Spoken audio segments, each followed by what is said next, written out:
Hello friends, स्वागत है आपका हमारे यूट्यूब चैनल तनुज क्लासेस में। तो जैसा कि आप सब जानते हैं, हम 12th क्लास के प्रीवियस ईयर्स क्वेश्चन देख रहे हैं चैप्टर वाइज। तो उसी चैप्टर की सीरीज में आज हम देखेंगे चैप्टर 7, जिसका नाम है समकालीन विश्व में सुरक्षा।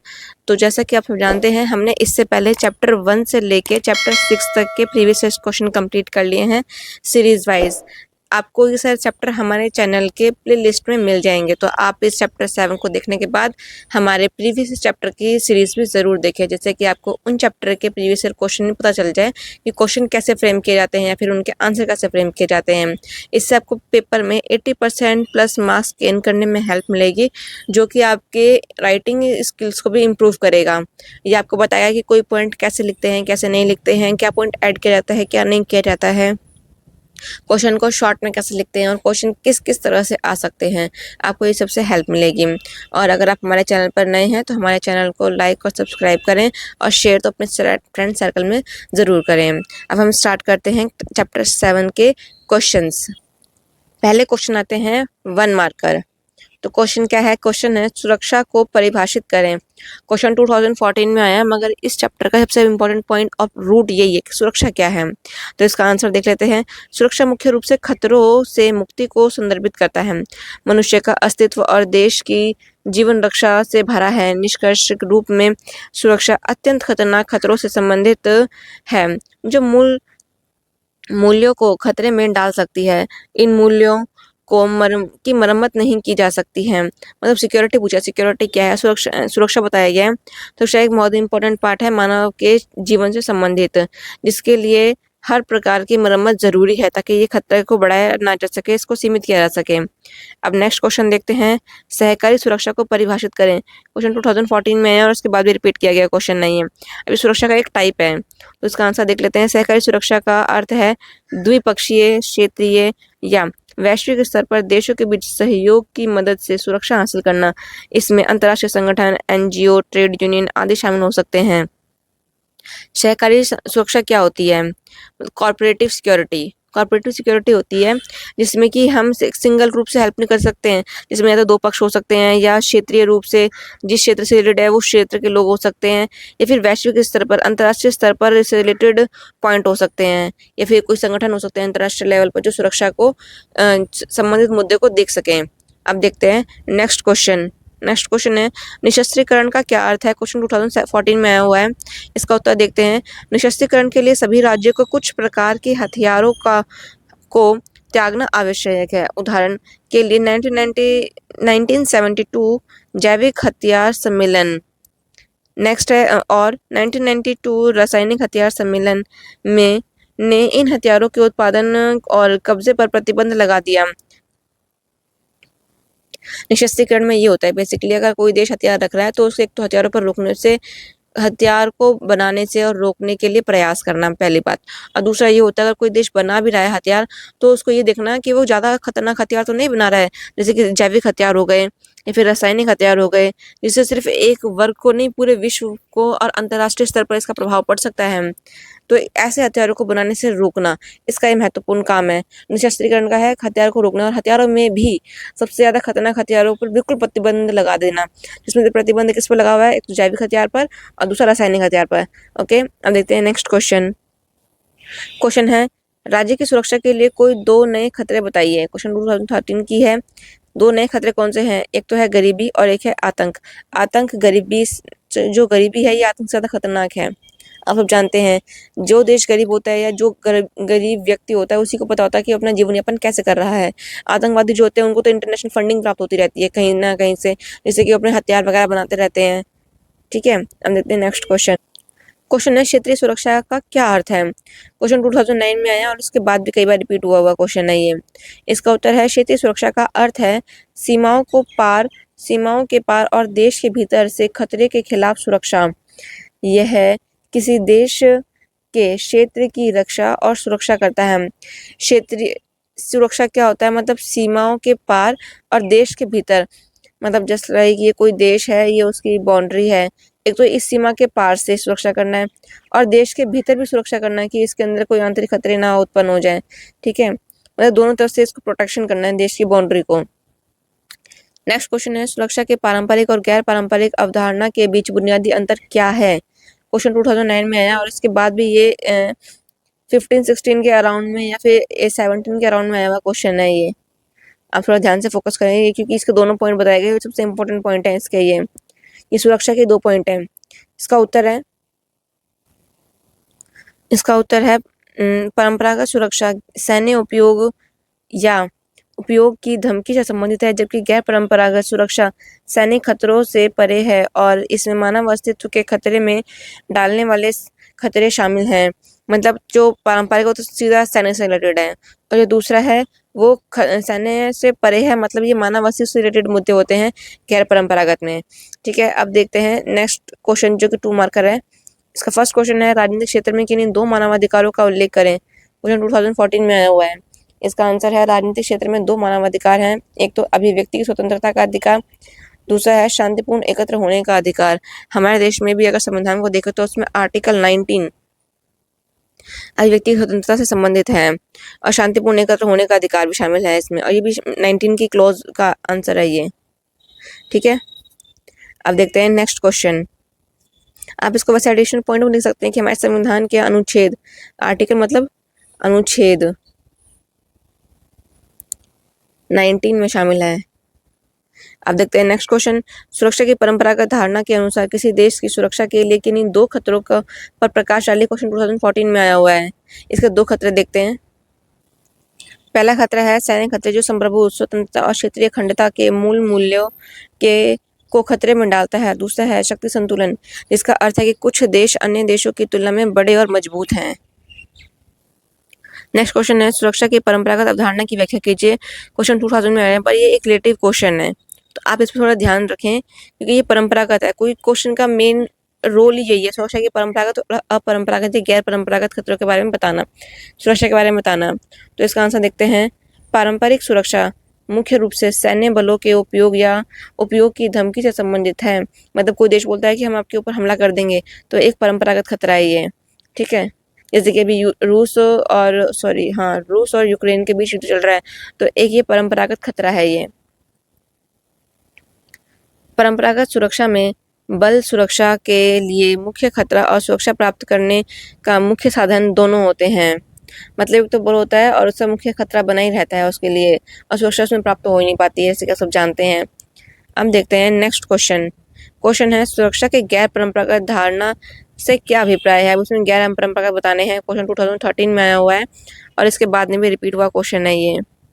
तो इसका आंसर है, सुरक्षा के गैर परंपरागत धारणा सैन्य खतरों से परे है। मतलब इसमें सैन्य खतरा होता ही नहीं है गैर परंपरागत में, इसमें असैन्य, जैसे देख सकते हैं इसमें है खतरे और खतरों के विभिन्न श्रेणियां शामिल होती हैं जो कि मानव अस्तित्व की स्थितियों को प्रभावित करती हैं।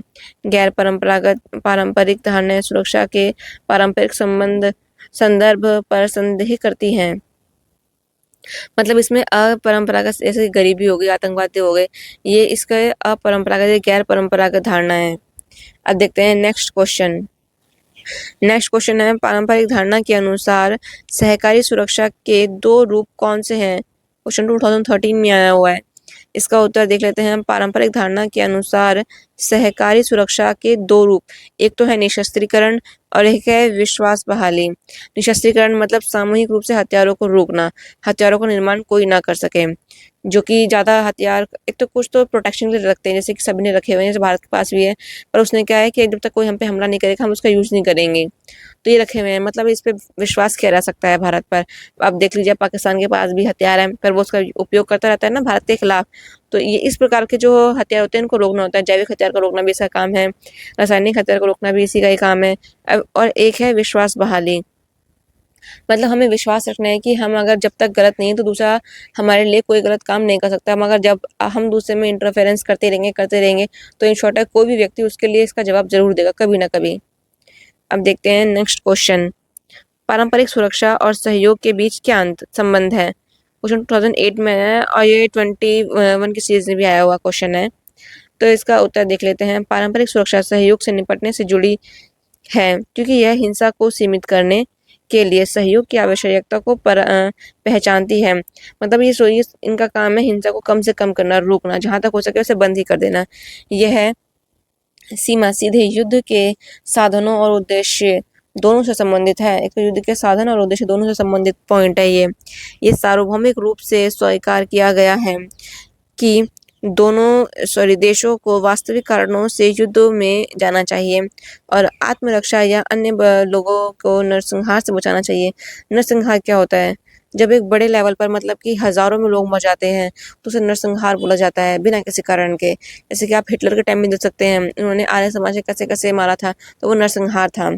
अब देखते हैं नेक्स्ट क्वेश्चन, जो कि 4 मार्क का क्वेश्चन आएंगे। क्वेश्चन है, पारंपरिक सुरक्षा नीति के एक घटक के रूप में गठबंधन निर्माण का क्या मतलब है? इसके लाभ बताइए। क्वेश्चन 2016 में आया है। इसका उत्तर है, गठबंधन निर्माण पारंपरिक सुरक्षा नीति का चौथा तत्व है। एक संघ या गठबंधन राज्यों की साझेदारी है। गठबंधन क्या है? राज्यों की साझेदारी, जो सैन्य हमले को रोकने बचाने के लिए एक दूसरे के साथ समन्वय करते हैं। मतलब इनका काम है जो झगड़े हैं या हमला है उनको रोकना राज्यों की साझेदारी से और गठबंधन बनाकर। अगर हम कोई भी काम अकेले ना करके उसको ग्रुप में करते हैं तो वो काम ज़्यादा इफेक्टिव होता है। उसी प्रकार से जो गठबंधन होता है उसमें राज्य की साझेदारी होती है, राज्यों की, कोई एक नहीं है। राज्यों पे फोकस कीजिएगा, राज्य हैं। नेक्स्ट पॉइंट है, पारंपरिक सुरक्षा नीति के एक घटक के रूप में गठबंधन निर्माण के लाभ इस प्रकार हैं। इसमें लाभ बताए हैं। एक है, अधिकांश गठबंधन लिखित संधियों के माध्यम से किए जाते हैं। मतलब कोई भी गठबंधन होता है उसका लिखित संधियां होती है कि हम ये नियम पालन करेंगे और इस बात की स्पष्ट पहचान पर आधारित होता है कि खतरा कौन पैदा कर सकता है। अगर हमने कोई चीज़ लिखित रूप में दी है तो हमें पता चलेगा ना कि कौन इस चीज़ का पालन करेगा, कौन नहीं करेगा। तो इसका नेक्स्ट पॉइंट है, गठबंधन राष्ट्रीय हित के आधार पर बने हैं और राष्ट्रीय हित बदलने पर इनमें बदलाव भी हो सकते हैं। राष्ट्रीय हित क्या होता है? पहली बात तो राष्ट्रीय हित होता है कि कोई भी देश अपने लिए जो निर्णय लेता है उससे पहले अपने राष्ट्रीय हित को देखता है, चाहे भारत ही क्यों ना हो। अगर मान लीजिए भारत देखता है कि उसे परमाणु हथियार रोकने हैं, मगर ये देखिए अगर उसको उन्हीं हथियारों को पाकिस्तान ने भी रखा हुआ है, हमने भी रखा हुआ है। अगर पाकिस्तान उन हथियारों पर रोक नहीं लगाएगा तो उन हथियारों पर हम रोक क्यों लगाएं? तो ये भारत का ये नेशनल इंटरेस्ट है कि जब तक पाकिस्तान उस पर रोक ना लगाए तो हम भी रोक ना लगाएं। अगर पाकिस्तान इसको रोक लगाता है तो हम एक पल को सोच सकते हैं कि हाँ, हमें भी इस चीज़ पर रोक लगानी चाहिए। अगर सपोज अगर पाकिस्तान ने तो रोक लगा दी और चाइना ने नहीं लगाई, तो ये भी स्थिति ऐसी हो सकती है जिसमें कि भारत को सोचने के लिए मजबूर होना पड़ सकता है कि हमें ये कार्य करना चाहिए कि नहीं करना चाहिए। राष्ट्र ही सबसे ऊपर है। अगर हम राष्ट्र हित, अपने राष्ट्र की सुरक्षा ही नहीं कर पाएंगे तो हमारी उस नीति या उस पॉलिसी का कोई फायदा ही नहीं है, बेनिफिट ही नहीं है।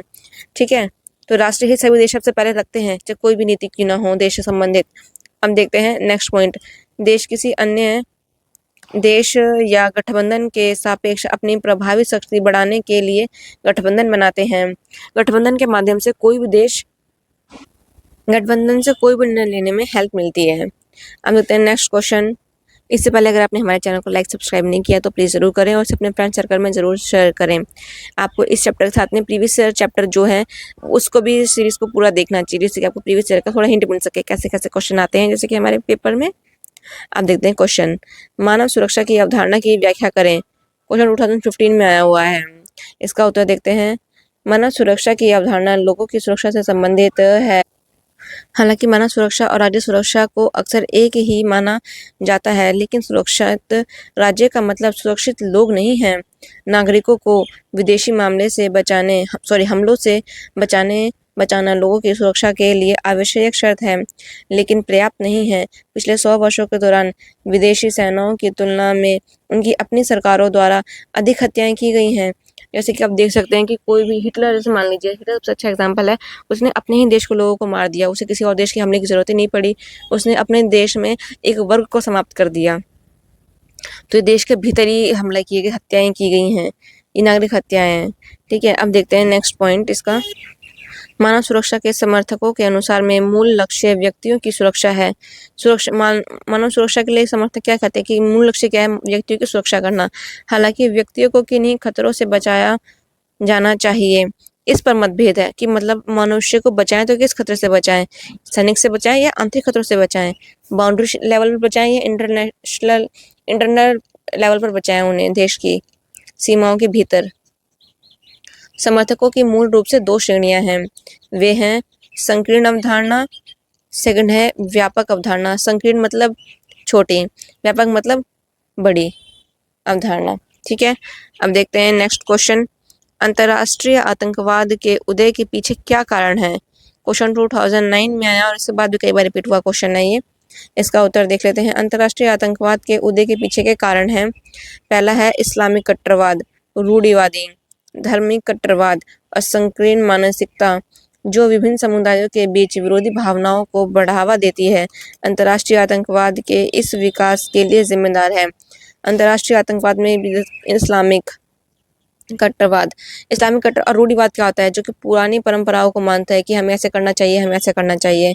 धार्मिक कट्टरवाद किसी भी एक धर्म से रिलेटेड, आप आतंकवाद को किसी एक धर्म से जोड़कर नहीं देख सकते, क्योंकि जो आतंकवाद है उसमें सिर्फ एक धर्म के लोग नहीं है, उसमें मानसिकता ज़्यादा मायने रखती है कि उनकी मानसिकता क्या है, और संकीर्ण मानसिकता, इससे संकीर्ण मानसिकता होती है। ये सब पॉइंट है इसमें। नेक्स्ट पॉइंट देखते हैं।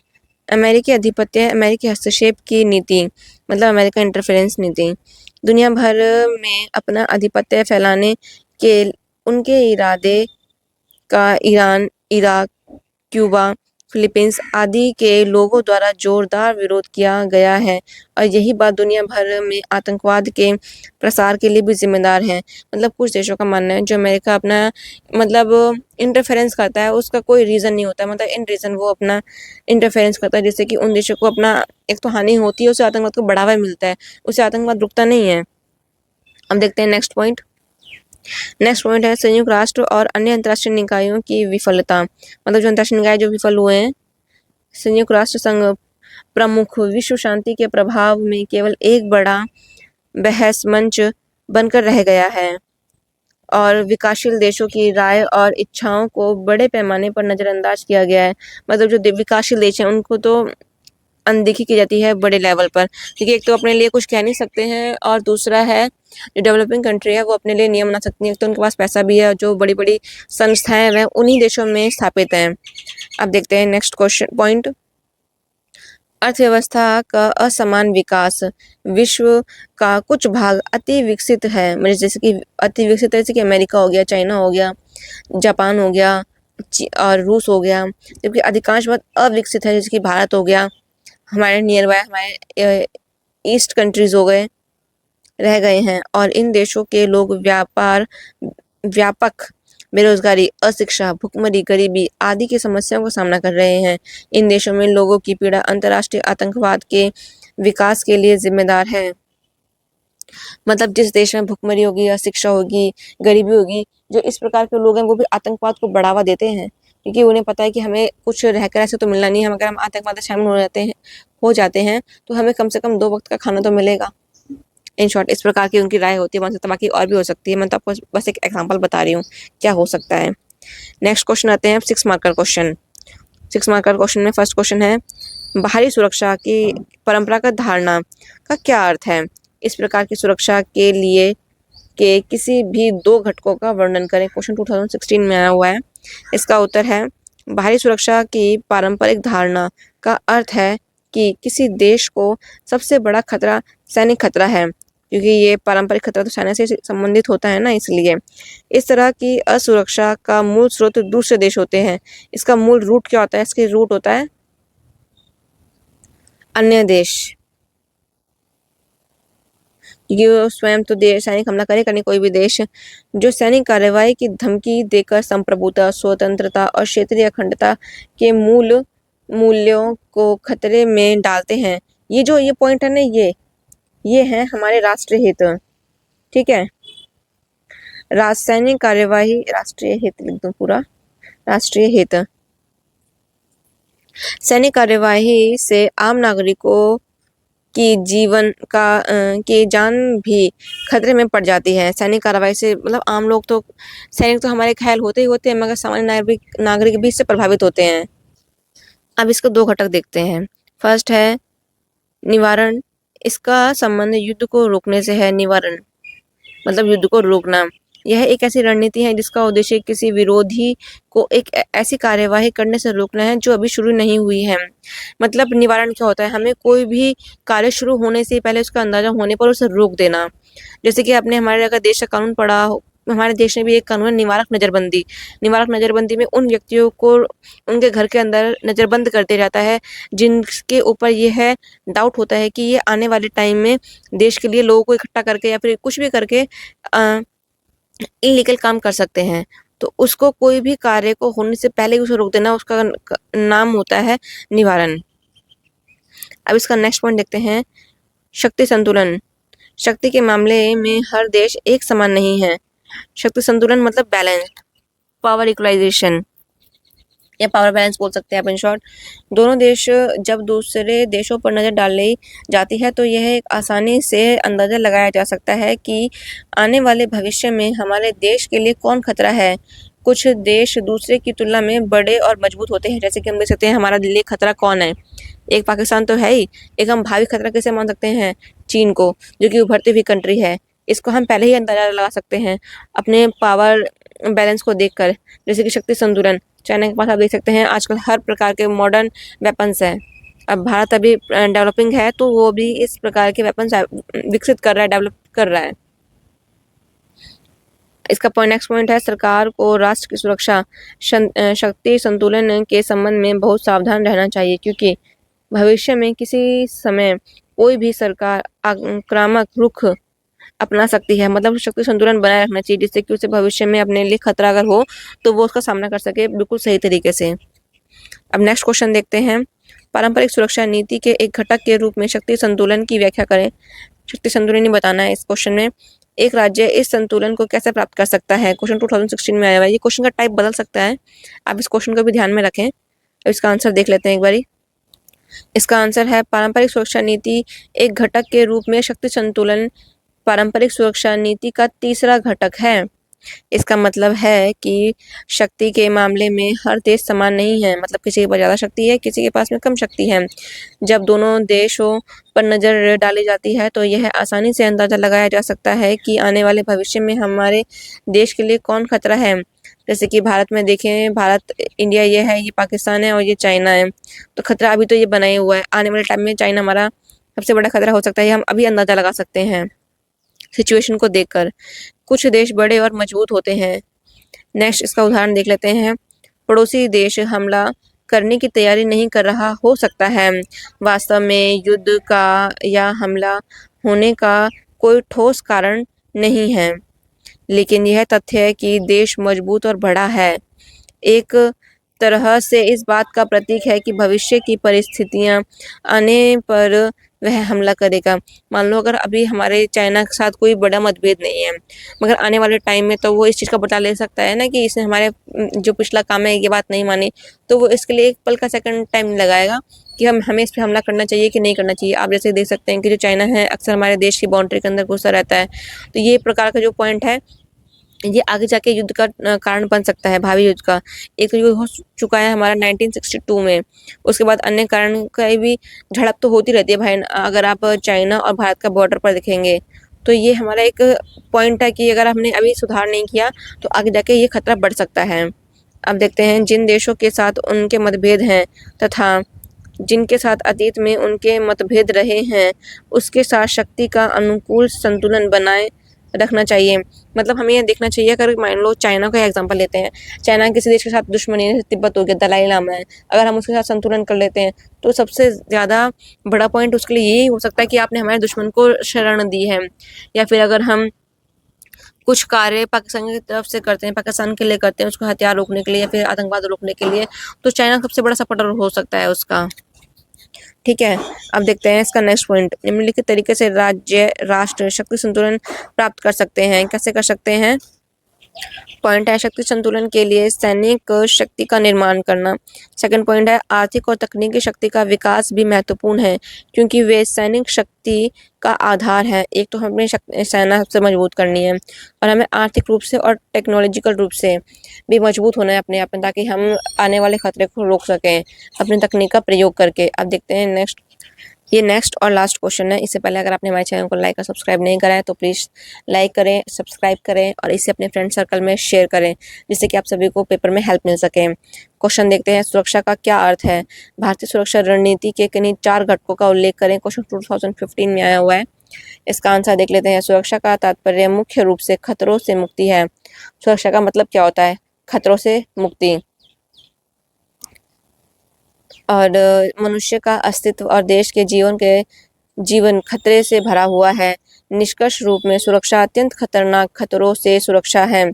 जो अत्यंत खतरनाक खतरा है उससे सुरक्षा है, जिसमें कि गरीबी, आतंकवाद आप जानते हैं, जो मूल मूल्यों को खतरे में डाल सकते हैं। इन मूल्यों की मरम्मत नहीं की जा सकती है।